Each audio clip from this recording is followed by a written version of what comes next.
Nós estamos recebendo ele hoje para ministrar a palavra de Deus aos nossos corações. Ele é um grande homem de Deus, é um amigo dessa casa, é da nossa igreja, daqui da nossa filial. Recebam com um aplauso o pastor Djalma Pinho.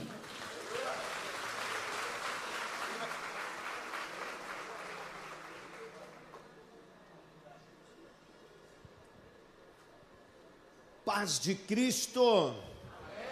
Que bênção demais da conta. Ai. Bom, gente, eu quase não tenho falado do meu material, mas dessa vez eu vou falar rapidinho do meu material. Mas antes de eu falar do material, deixa eu reforçar o que o pastor Bruno disse aqui. Você tem noção quem é o Cote? Uma vez fui convidado para pregar um congresso. Era só eu e ele. Aí me botaram para eu pregar na frente, eu não o conhecia. Eu preguei. Depois que ele pregou, eu queria ir embora do congresso. Sério, eu fiquei assim, envergonhado. Falei, que isso, Jesus? Que palavra desse cara. Então, um homem assim, um espetáculo. O Cote é tremendo demais da conta. Então, marque esse dia aí, porque se eu não estiver viajando, eu estaria aqui com certeza. Pessoal, eu trouxe os meus livros estão ali atrás. Esse daqui é o livro que me tirou da igreja, não me desviou não, né? Mas esse livro aqui é a minha tese de doutorado. No dia que eu lancei esse livro na sede, foi quando o pastor Silas viu e enxergou com a visão dele, né, que o meu trabalho naquele tempo poderia estar mudando para uma outra situação que não era pastorear a igreja, mas estar dando treinamento. E eu saí dali, fiquei meio assim, com a minha família, meio, sabe, sem chão no pé. Falei, ué, como assim, não vou pastorear e tal? E aí depois eu fui entender que eu sou um missionário dessa igreja. Por onde eu passo, vidas são transformadas, sabe, as coisas têm acontecido. E foi a visão do meu pastor, por causa desse livro aqui. Eu preguei uma mensagem com a questão desse livro aqui. Ele enxergou isso aqui e falou, o que Deus entregou a você, você tem que levar para o mundo inteiro. E eu tenho feito isso só no passado, acho que eu já disse aqui para vocês, só no passado eu viajei 26 estados, só não fiz Amapá, e esse ano a primeira agenda foi Amapá, só para fechar o ciclo. Então assim, eu tenho viajado bastante. Então a palavra profética dele aconteceu. O segundo livro que eu queria te apresentar, fora esse meu livro Inteligência Espiritual, que é, na verdade, a gente escuta falar muito sobre inteligência emocional. Mas a inteligência emocional, ela tem um limite, e esse limite é aquilo que ela se propõe. O que a inteligência emocional se propõe é melhorar as relações, é melhorar a sua reação com as pessoas. Mas a inteligência que te dá o propósito que você possui é a inteligência espiritual.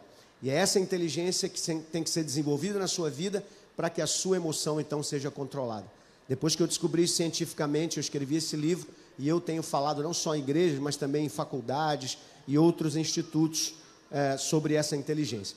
Aí, próprio pedido do meu pastor, ele falou assim, escreve uma coisa mais... que aqui é a teoria. Ele falou, põe alguma coisa na prática. Então eu escrevi esse aqui, que é a inteligência espiritual na prática, esse amarelinho, que nós temos na Central Gospel. Inclusive, preciso de mais livros, que já acabaram todos, esgotaram.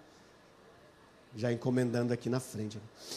E o terceiro que veio na sequência, esse aqui, 7 erros que mentes brilhantes não cometem. Esse aqui é muito interessante, que eu conto o testemunho das pessoas que eu tenho mentoreado. Eu tenho um trabalho de mentoria com atletas de futebol, a maioria é atleta de futebol, mas também tem empresários, pastores. E aqui eu conto o testemunho de como é que eu consegui alinhar o propósito dessas pessoas. Porque eu descobri que existem 7 erros que, se você cometer, seu propósito está travado. E aí eu pedi, orientação de Deus de como colocar isso aqui. Esse livro ficou muito legal. Eu faço o teste com você, para você descobrir se está cometendo o erro. Depois eu digo para você como é que você tem que fazer para consertar esse erro que foi cometido. E o último, que é um xodozinho, porque esse daqui ele é bem interessante, ele é objetivo demais. Construa em você a admirável inteligência de José. Deus deu a José uma sabedoria incrível. Só que toda a sabedoria é construída a partir da inteligência. E a inteligência é construída no conhecimento. José adquiriu o conhecimento, adquiriu a intimidade com Deus, que alinhava as duas coisas, e a sabedoria apareceu. Então você tem a mente de José, e eu tenho certeza que você vai ter a sabedoria dele também. Então está aqui os 4 livros, se você quiser comprá-lo, está lá atrás com o nosso pessoal lá. E eu queria que você... obrigado, ótimo. Abrisse a sua Bíblia comigo, por favor. em João, no capítulo 4.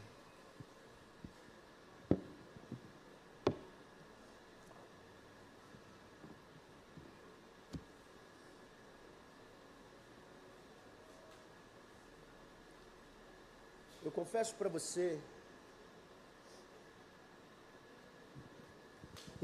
para você que esse ano, o tema desse ano tem mexido muito comigo. Eu já preguei aqui esse ano, e a mensagem foi sobre o servo Jó. E eu quero dar sequência às coisas que Deus tem falado comigo sobre servir. Servir é algo, talvez seja a maior marca que você possui. Eu não sei se Deus está muito interessado em saber que nível que você vai chegar na faculdade, se você vai terminar o 2º grau, se você vai terminar a sua faculdade, se você vai ter pós-graduação, MBA, doutorado, pós-doutorado. Não sei se Deus está muito interessado nisso, mas eu tenho certeza que a coisa que Deus mais se interessa é se você realmente está disponível para Ele. Porque mesmo que você seja um pós-doctor, se Deus não pode te usar, de que serve aquilo que você estudou? Então eu queria que você lesse e acompanhasse comigo esse texto, porque eu quero falar com você sobre o chamado. Diga comigo, o chamado. João capítulo 4, a partir do versículo 3, a Bíblia diz: e deixou a Judéia e foi outra vez para a Galiléia. E era necessário passar por Samaria. Foi, pois, a uma cidade de Samaria chamada Sicar, junto à herdade que Jacó tinha dado a seu filho José. E ali estava a fonte de Jacó. Jesus, pois, cansado da viagem, ele assentou-se assim junto àquela fonte. Era isso quase a hora sexta. Veio uma mulher de Samaria tirar água, e Jesus disse: mulher, dá-me de beber. Porque os seus discípulos tinham ido à cidade comprar comida. Disse-lhe, pois, a mulher: como sendo tu judeu, me pedes de beber a mim, que sou mulher samaritana? Porque os judeus não se comunicavam com os samaritanos. Jesus respondeu e lhe disse: se tu conheceras o dom de Deus, e quem é que te diz, dá-me de beber, tu me pedirias de beber, e eu te daria água viva. Disse-lhe a mulher: Senhor, tu não tens como tirar água, e o poço é fundo. Onde, pois, tens essa água viva? És tu maior do que o nosso pai Jacó, o nosso pai que nos deu o poço, bebendo ele próprio, e seus filhos, e seu gado? Jesus respondeu: qualquer que beber dessa água, tornará a ter sede. Mas aquele que beber da água que eu lhe der, nunca terá sede. Porque a água que eu lhe der, se fará nele uma fonte de água a jorrar para a vida eterna. Disse-lhe a mulher: Senhor, dá-me dessa água, para que eu não tenha mais sede e não tenha que vir aqui tirar. Jesus disse: vai, chama lá o seu marido e venha. A mulher lhe respondeu: Senhor, eu não tenho marido. Disse-lhe Jesus: bom, respondestes bem, porque disse não tenho marido. Porque tiveste 5 maridos, e o que agora tens não é teu marido. E isso você disse com verdade. Disse-lhe a mulher: Senhor, vejo que és profeta. O nosso pai adoraram nesse monte, e vós dizeis que é em Jerusalém o lugar onde se deve adorar. Disse-lhe Jesus: mulher, crê-me, a hora vem, em que nem nesse monte em Jerusalém, ou nem em Jerusalém adorareis o Pai. Porque vós adorais o que não sabeis, nós adoramos o que sabemos, porque a salvação vem dos judeus. Mas a hora vem, e a hora é agora, em que os verdadeiros adoradores adorarão o Pai em espírito e em verdade. Porque o Pai procura a tais que assim o adoram. Deus é espírito, e importa que os que o adorem em espírito e em verdade. A mulher disse: eu sei que o Messias, que se chama o Cristo, ele vem, e quando ele vier, ele nos anunciará tudo. Jesus disse: eu sou, eu o que falo contigo. E nisso vieram os discípulos e maravilhavam, porque ele estava falando com uma mulher. Todavia ninguém lhe perguntou: por que falas com ela? Deixou, pois, a mulher o seu cântaro e foi à cidade. E disse àqueles homens da cidade: vinde e vede, um homem que me disse tudo quanto tenho feito, porventura não seria ele o Cristo? Saíram, pois, da cidade e foram ter com Jesus. Pai, obrigado por esse texto, obrigado por essa história, obrigado por esse episódio, por esse acontecimento. Obrigado porque um dia tu se revelastes ao mundo e a primeira pessoa a saber disso foi essa mulher. Obrigado pelo chamado dessa mulher que hoje serve de parâmetro para que a gente possa saber o nosso. Obrigado porque ela foi um exemplo que nós temos que seguir. Eu oro e te peço em nome de Jesus, use esse pequeno servo que está diante de ti agora, para que a tua poderosa, grande e bendita palavra entre no coração dos teus filhos e produza algo para a vida eterna, em nome de Jesus. Amém. Graças a Deus. O chamado começa com uma escolha, e é uma escolha sempre imprevisível. Diga comigo, imprevisível. Porque não é o que você representa para o mundo, não são as suas qualificações. Deus te chama porque Ele quer. E por que Ele quer? Não faço a mínima ideia, mas Ele te quer e Ele te chama. E eu estou aqui essa noite para dizer que Deus tem um chamado para a sua vida. Se você ainda não reconheceu esse chamado, se você ainda não percebeu, pode ter certeza que esse chamado hoje vai pular diante de você. Esse chamado vai ser revelado a você. Esse chamado vai ser reconhecido por você. E eu não tenho dúvida nenhuma, Deus esse ano vai te usar como Ele nunca te usou. Ele vai te usar de uma forma tão especial, espetacular, extraordinária. Talvez você nunca tenha sentido isso por dentro, mas eu queria que você junto comigo analisássemos essa história, essa mulher. Uma mulher com traumas, uma mulher traumatizada, uma mulher que era desprezada, uma mulher que a história mostra que tinha um sentimento de inferioridade. Ela se aproxima de Jesus cheio de uma visão assim deturpada das coisas. Ela se aproxima de Jesus já como se fosse alguém que Jesus iria desprezar. Ela se despreza antes do desprezo, mas mesmo assim ela é a mulher que Jesus vai escolher. Talvez você chegou aqui hoje meio para baixo, meio caído, até se sentindo inferior a alguém ou a outros. Mas Jesus me trouxe aqui para dizer para você, você é muito maior do que você pensa. Você é menina dos olhos de Deus, você é muito especial. A chamada é sempre surpreendente, porque não se espera ou não, muitas vezes não se percebe o que Deus quer fazer com aquela vida. E ele acaba encontrando alguém que geralmente é despreparado para aquilo que Deus quer fazer. Por exemplo, quando ele chama Moisés, quem era Moisés? Moisés era um ex-príncipe. Ele foi demitido do principado. Estava sendo perseguido porque assassinou uma pessoa. Então ele era um assassino fugitivo. Ele estava em terra distante, desconhecido, e por isso ele deixa a sua riqueza para trás para ser pobre. E a Bíblia diz que ele decidiu pela fé isso aí, se tornar algo desprezível, para baixo, diminuído. A Bíblia diz que ele tinha um peso na fala, que a gente não sabe se era gagueira ou fanheira. Eu não sei se ele falava mais ou menos assim, como um fanho, ou se ele gaguejava, né? Eu exatamente não sei. Mas o fato é que Deus escolheu ele do jeito que ele era. Talvez você olhe para você e veja defeitos em você. Talvez você olhe para você e diga assim, mas eu não sou tão preparado como o pastor Bruno. Eu não sou tão assim, cheio do fogo do Espírito Santo como o pastor Loli. Eu vejo ele subir aqui, eu vejo até uma fumaça no pé dele assim subir. Talvez eu não seja tão, sabe, cheio de talentos como fulano, como ciclano. E aí você começa a se comparar com os outros. Mas Deus não te chamou e te escolheu por causa de alguém. Ele te escolheu porque Ele te fez. E Ele sabe o que Ele colocou dentro de você. Ele sabe exatamente como Ele te capacitou e quais foram as coisas que Ele colocou em você. Ele conhecia Moisés, Ele sabia o que tinha colocado em Moisés. O chamado já estava dentro de Moisés, só precisava ser revelado. Mas quando ele chega diante de Moisés, a visão que Moisés tinha de si mesmo era que ele não podia.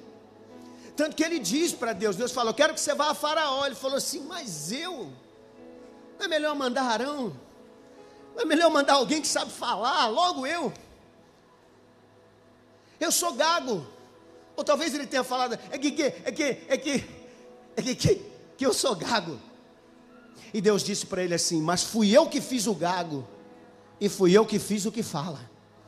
Então se eu quiser usar, eu uso quem eu quero, tanto o que fala quanto o gago. Eu escolhi o gago e quem vai é você. Pode levar ele também, mas quem vai falar é você. O responsável é você.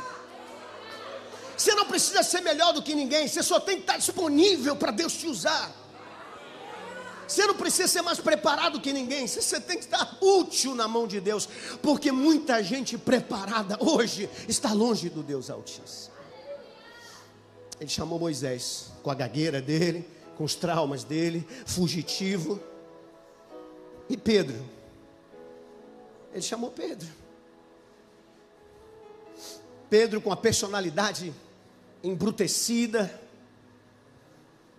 um cara extrovertido, falante, aliás, falava demais, impulsivo. Uma vez pulou para fora do barco, deixou andar sobre as águas, afundou. Um dia Jesus chama ele e diz, Pedro, ele estava lavando as redes para ir embora, porque nada deu certo naquele dia. Talvez você esteja aqui assim pensando, caramba, por que Deus vai me escolher, pastor Djalma? O senhor está falando aí de chamado, mas Deus vai me escolher para quê? Porque na minha vida tudo tem dado errado. A empresa não está faturando o que eu queria, o meu casamento não está indo bem como eu queria, as coisas da minha vida não estão fluindo como eu gostaria. E foi exatamente assim que ele pegou Pedro.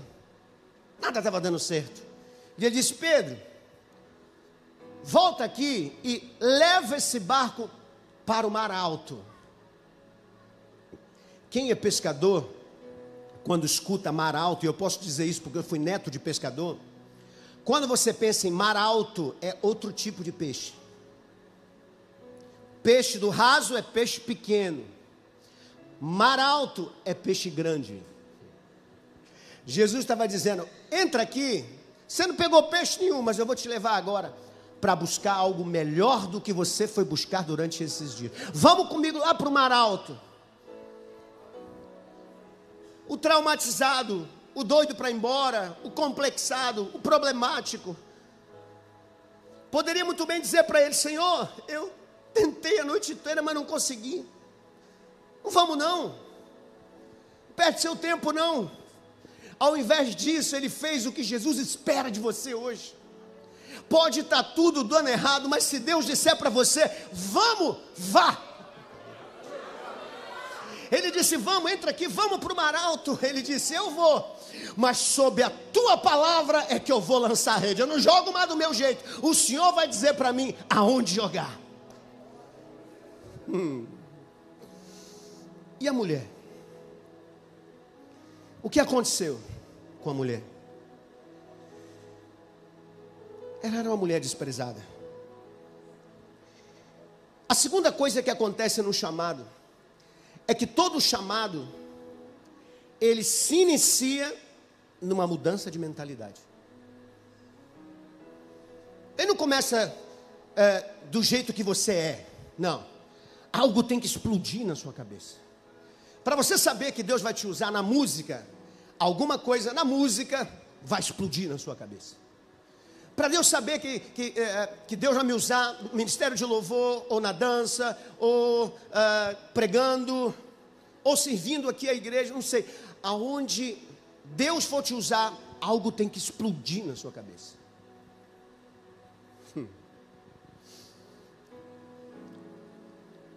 E por que tem que explodir? Porque geralmente quando Deus te traz alguma coisa, é sempre maior. Repita comigo assim, as coisas de Deus são sempre maiores do que aquilo que eu tenho. Você pode ser o maior empresário aqui da nossa região, mas quando Deus te chamar para uma coisa, o negócio que você tem fica muito pequeno diante daquilo que Ele vai colocar você. É sempre assim. Então algo tem que explodir dentro de você. Ele chama Moisés, e quando ele chama Moisés, Moisés era gago. Moisés não conseguia falar direito, Moisés tinha um peso na língua, ele tinha uma dificuldade para falar.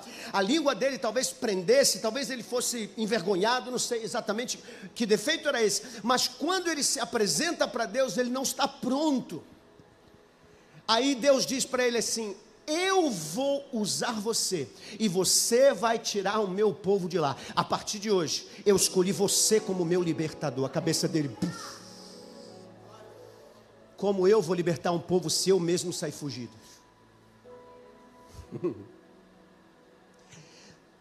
Quando Deus quer trazer algo novo para a sua vida, a sua cabeça precisa explodir. Pedro pega esse barco, leva para o mar alto, e ele vai e diz: Senhor, sob a tua palavra lançarei a rede. Deus, então lança aí à direita. Interessante esse negócio de à direita, né? Lança à direita. E aí ele lança à direita, não à esquerda, à direita. Ele lança. E quando ele lança à direita, diga comigo, à direita. E quando ele lança à direita, que ele vai puxar a rede, ele não consegue. Eu imagino Jesus olhando para ele assim, né? Puxa a rede. Mestre, não dá. Puxa, não dá. Então chama outro barco para te ajudar, porque agora você está pescando comigo. Eu queria declarar aqui em nome de Jesus, que o chamado que Deus tem para a sua vida é para fazer você mudar de nível nas coisas que você faz. Ele não vai te chamar para coisas que Ele não colocou dentro de você. Tudo o que Ele te chama para fazer já tem algo aí dentro. Ele chamou Pedro porque Pedro era pescador e Ele queria exatamente que Pedro pescasse mais homens. Mas Ele iria usar a qualidade, a engenharia, a inteligência de Pedro, que ele usava com os peixes, depois ele ia usar com a igreja. Escute o que eu vou dizer para você: Deus conhece os talentos que você tem e Ele vai usar você para uma coisa maior, para uma coisa mais espetacular. É por isso que a sua mente vai explodir, porque você vai descobrir que esse talento que você não está usando nas mãos de Deus será extraordinário. Agora, por que a mulher mudou? Qual é a mudança na mulher? Deixa eu te falar do pano de fundo disso aqui. Por que a mulher olhou para Jesus daquele jeito? Teve uma pesquisa, um teste que foi feito na Harvard, que é chamado de Ink Blot. Eu vou pedir um rapaz para colocar aqui para mim o que é esse teste. Eles colocam essa imagem aqui,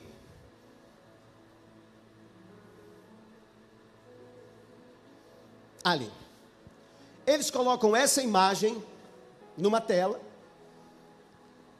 que é uma tinta que foi jogada num quadro branco. Buf!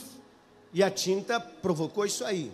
Por isso é ink blot, ou um borrado de tinta.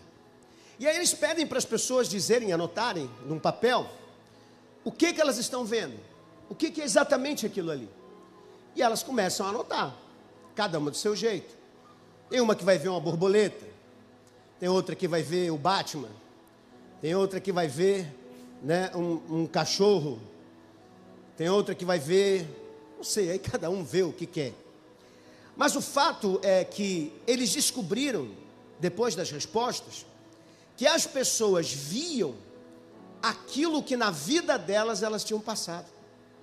Havia uma relação entre aquilo que elas viveram no passado, seus traumas, suas lutas, suas dificuldades, para incorporar naquilo que se chama de worldview, ou visão de mundo. Então a pessoa sempre vai interpretar a vida por aquilo que ela passou. Isso é, na verdade, um conceito freudiano da projeção. Freud dizia que uma pessoa traumatizada cria um mecanismo de defesa que faz com que todas as suas negatividades, ou suas coisas erradas, os seus defeitos sejam projetados numa outra pessoa, para que ela então possa lidar com essa pessoa a partir dos defeitos dela mesma. Aquela mulher, pode tirar, aquela mulher chega em Jesus com todos os seus traumas. Jesus pediu água a ela só. E ao invés dela responder algo sobre a água, tipo assim, dou ou não dou, ela vem e diz: mas como assim você, judeu, me pede que sou uma mulher samaritana? Primeiro, homem judeu não fala com mulher nenhuma na rua, nem pode falar se ela não estiver acompanhada do marido. Segundo, você é judeu, se considera melhor do que nós samaritanos, vocês não se comunicam com a gente. Como é que então você me pede para te servir água? Tudo isso está vindo de dentro dela, das mágoas dela, das dores dela. Talvez você tenha entrado aqui assim, e eu posso dizer isso que já aconteceu comigo quando eu entrei na igreja pela primeira vez. As pessoas entram pela primeira vez numa igreja, elas vêm com traumas de outras coisas que elas passaram. Algumas chegam aqui, na minha época se dizia que tinha bode dentro da igreja, bode preto dentro da igreja. Não sei quem inventou isso. Mas na minha época era assim: não vai nessas igrejas evangélicas não, que isso aí tem bode lá dentro. Hoje não tem mais isso. Mas tem que pastor é ladrão, tem que os cristãos lá não prestam, isso e aquilo. E aí a pessoa entra, recebe uma visita, vem visitar uma igreja, e ela chega aqui cheio de pensamentos de julgamento. Quem é aquele ali, quem é aquela lá? Por que está ali assim? Por que aquele lá está pulando assim? Por que aquele está com uma placa assim? Por que escrever isso aqui? Isso aí é tudo arrumado. Aqueles traumas, essas coisas, na verdade, só vão atrapalhar você, como atrapalhou a mulher. Jesus, o Senhor da glória, apareceu diante dela e ela não conseguia vê-lo, quem ele era. E aí você vai ver a mente dela explodir com a primeira fala de Jesus. Jesus vira para ela e diz assim: ah, se você soubesse o dom de Deus, e quem é que fala contigo, quem ia pedir água não era eu, era você. Jesus está dizendo: o Pai, Deus mandou um presente para a terra, e você é o alvo desse presente. Escute isso, todo chamado, diga comigo assim: todo chamado é um presente do céu, e ele confronta todos os meus paradoxos. Deus confronta tudo aquilo que você acredita de forma errada na hora que ele vem para te chamar. Moisés achava-se não preparado, e Deus falou assim: é você quem vai libertar. Pedro achava que não ia pegar nada, mas se talvez Deus usasse a palavra dele, algo aconteceria. E ao lançar, ele teve uma surpresa. Deus te trouxe aqui com todos os traumas, com todas as suas lutas, com toda a sua dificuldade, até para crer. Eu já vi pessoas vindo à igreja, conheço gente que frequenta a igreja, mas não tem fé para nada, nem para dar oferta, nem para agir, nem para aceitar Jesus. Ele vem como se uma tentativa de que algo aconteça. Essa noite Deus me trouxe aqui para te dizer: vai acontecer na sua vida, seus paradoxos serão quebrados, suas crises anteriores serão quebradas, aquilo que foi formado em você, que criou uma venda nos teus olhos para Deus, será quebrado hoje.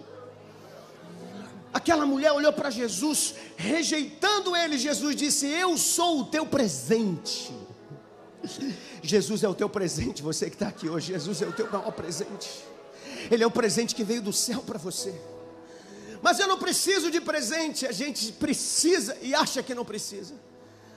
Ele disse: se você soubesse quem eu sou, era você que ia me pedir água. Ela falou: para que eu quero a sua água, né? Ela pensou com ela: para que eu quero a água desse homem se eu tenho água aqui? O fato é que ela não sabia do que Jesus estava falando. Essa noite Deus te trouxe aqui com um plano, porque você talvez não saiba o que de exato você precisa. Você precisa muito mais do que você imagina. Eu sou o presente que vim do céu. E se você soubesse quem é que te pediu água, era você que pediria. Jesus quebra os paradigmas dela. Primeiro, Jesus está dizendo com essas palavras o seguinte: eu sou judeu, mas continuo falando com você, samaritana. Você é homem, não pode falar com mulher. Eu sou homem, mas continuo aqui a conversa com você. Eu vou continuar conversando com você. Você está me pedindo água? Eu estou te pedindo água, mas eu tenho uma água melhor que a sua. E eu vou continuar conversando com você. Você pode estar resistindo a Deus, mas Deus não desiste de você. Você pode estar resistindo com a sua consciência, você pode estar resistindo com a sua inteligência. Acontece que Deus te ama tanto, e você está tão dentro do plano dele, que ele não desiste de você. Como é que a mulher reage a isso? A forma como ela reage me faz entender outra coisa sobre o chamado. É que chamado muda o nosso foco da terra para o céu. Quando Jesus te chama, Ele faz você entender que o mais importante do que as coisas da terra são as coisas do céu. Ele se aproxima da mulher, e a mulher então diz para ele: Senhor, porque Jesus falou, tem uma água melhor. Ela diz: Senhor, tu não tens como tirar essa água. O poço é fundo. Onde é que você tem essa água viva aí que o Senhor falou? Você está parecendo, está se julgando maior do que Jacó, o nosso pai, que nos deu esse poço? Ele bebeu água desse poço, os filhos dele beberam água desse poço, os camelos, os gados dele beberam água do poço, e até os dias de hoje, todo mundo está bebendo água desse poço, e agora você vem dizer que tem algo melhor do que esse poço.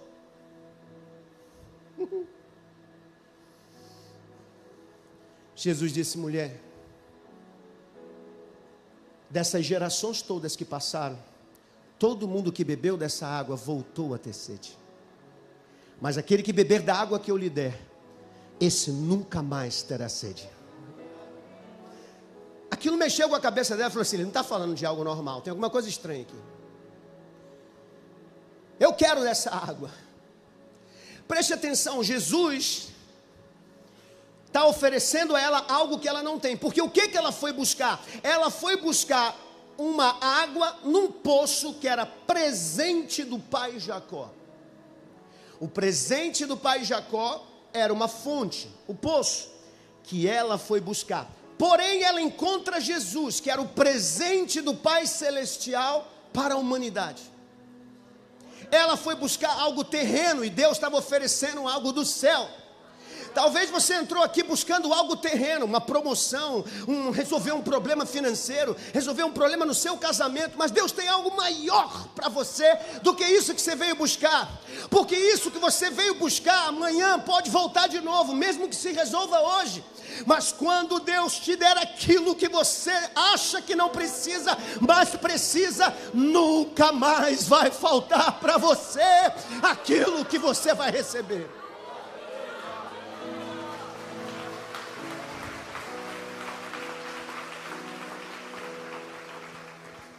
Jesus vai tirar o foco dela, da terra.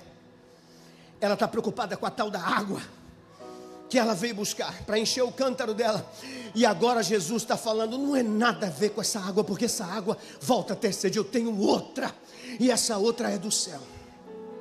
Ela diz para Jesus: eu quero dessa água, eu preciso dessa água, mas eu sei que o Senhor não tem como tirar água alguma, o Senhor não tem ferramentas. A mulher estava confundindo uma coisa que muitas pessoas confundem. Talvez você olhe o seu talento para fazer coisas e acha que de repente a sua habilidade, o seu conhecimento, a sua inteligência é capaz de resolver os seus problemas sozinho.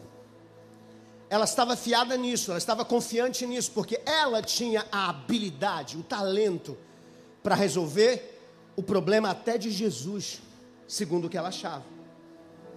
Mas ela não sabia distinguir a diferença de talento e dom.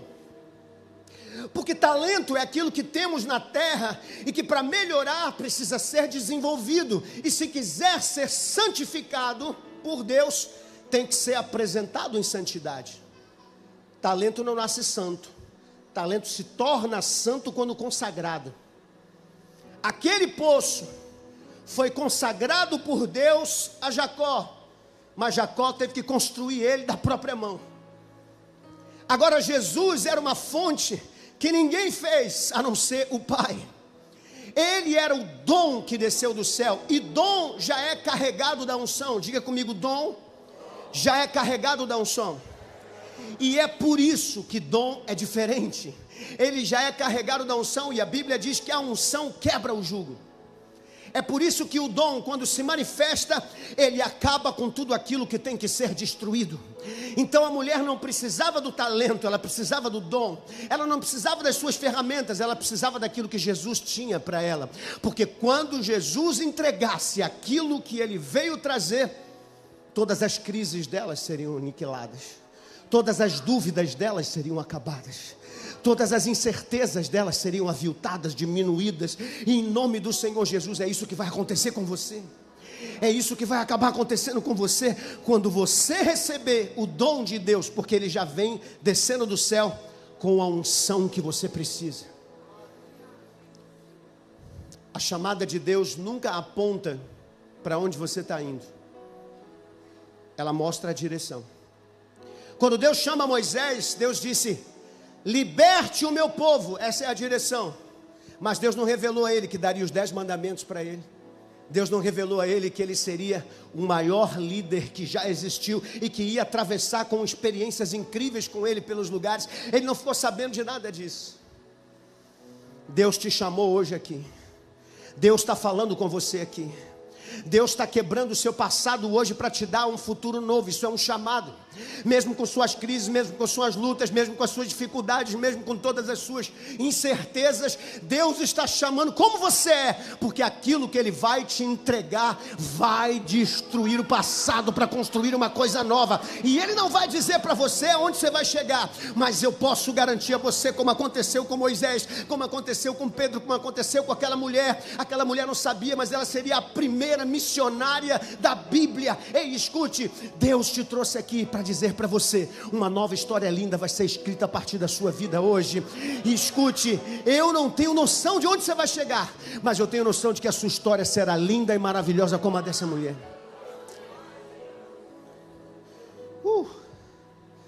Vamos voltar ao texto e vamos concluir. Olha que coisa linda. A mulher disse: eu quero dessa água. Eu quero isso aí que o senhor está dizendo. Eu preciso disso. Por que ela disse isso? Porque essa mulher percebeu algo interessante.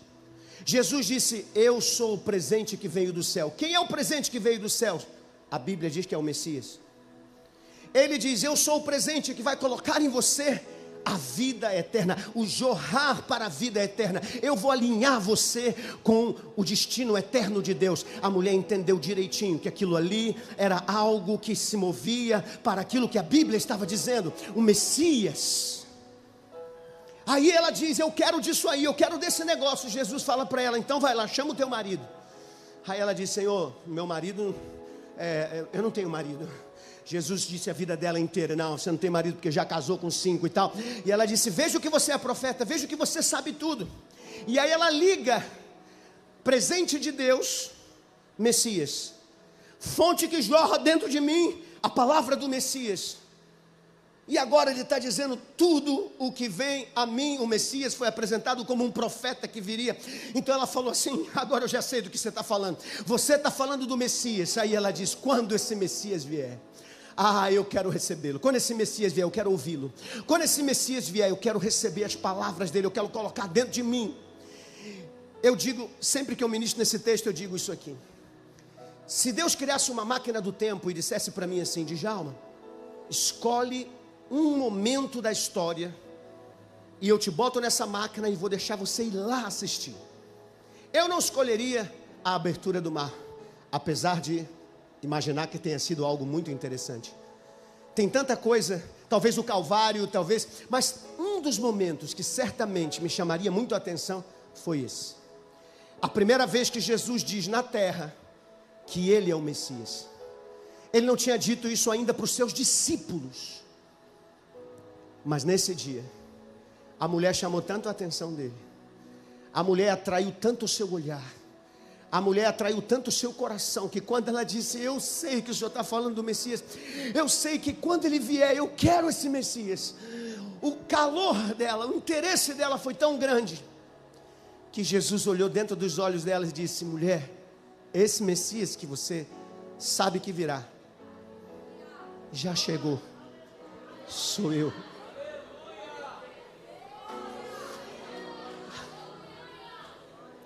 Eu fico imaginando, irmão, o que não passou na cabeça daquela mulher. quer dizer que o tempo todo eu estou falando com o Messias. Eu disse que você não tinha que pedir água para mim, e agora é o Messias. A Bíblia diz que ela abandonou o cântaro, ela largou o cântaro, e ela correu para a cidade. E eu fecho aqui com duas coisas interessantes. Primeiro, qual era a coisa mais importante que aquela mulher tinha ido fazer naquele dia? Buscar água para sua família. Aquilo era a coisa mais importante. Ela largou a coisa mais importante no chão, porque ela achou algo muito mais importante do que aquilo que ela foi buscar. Jesus é mais importante do que um melhor salário, do que uma melhor empresa. Jesus é mais importante do que um casamento forte. Jesus é mais importante do que qualquer problema que você veio buscar. Jesus é a própria resposta. Ele é a própria transformação. A mulher entendeu isso, e escute. A mulher tinha o Messias na frente dela. Talvez se fosse eu, mergulhava nos pés dele, pastor Bruno, e agarrava os pés dele, falando: não me tira daqui, não deixa ninguém me tirar daqui. Mas havia algo maior do que a vontade e o interesse de se agarrar ao homem Jesus. É que Jesus tinha entrado dentro dela. E quando Jesus entra dentro da gente, não tem quatro paredes que nos prende. Quando Jesus entra dentro da gente, a gente quer servir, a gente quer servir. E aí o que ela fez? Ela largou Jesus ali, e ela foi correndo para a cidade, e lá ela evangelizou a cidade, e ela trouxe pessoas para conhecer Jesus. Oh, escute, mais importante do que essas quatro paredes é Jesus entrar na sua vida. Mais importante do que tudo isso que a gente construiu para o seu conforto aqui, é você servir ao Mestre pregando o Evangelho. Porque eu tenho certeza que Jesus não é tão apaixonado como esses LEDs, como esse telão de LED aqui, como Ele é apaixonado pelas pessoas que estão perdidas lá fora. E quem é que vai buscar elas? É você. É você. É você que vai buscar elas. Em cada convocação do pastor, em cada evangelismo nosso, em cada trabalho nosso de servir, é você que vai buscar, sou eu que vou buscar. E isso é mais importante do que qualquer coisa. É mais importante que a água que eu bebo, do que a comida que eu como, do que o carro que eu uso. Jesus é mais importante que tudo. Fique de pé no seu lugar em nome de Jesus.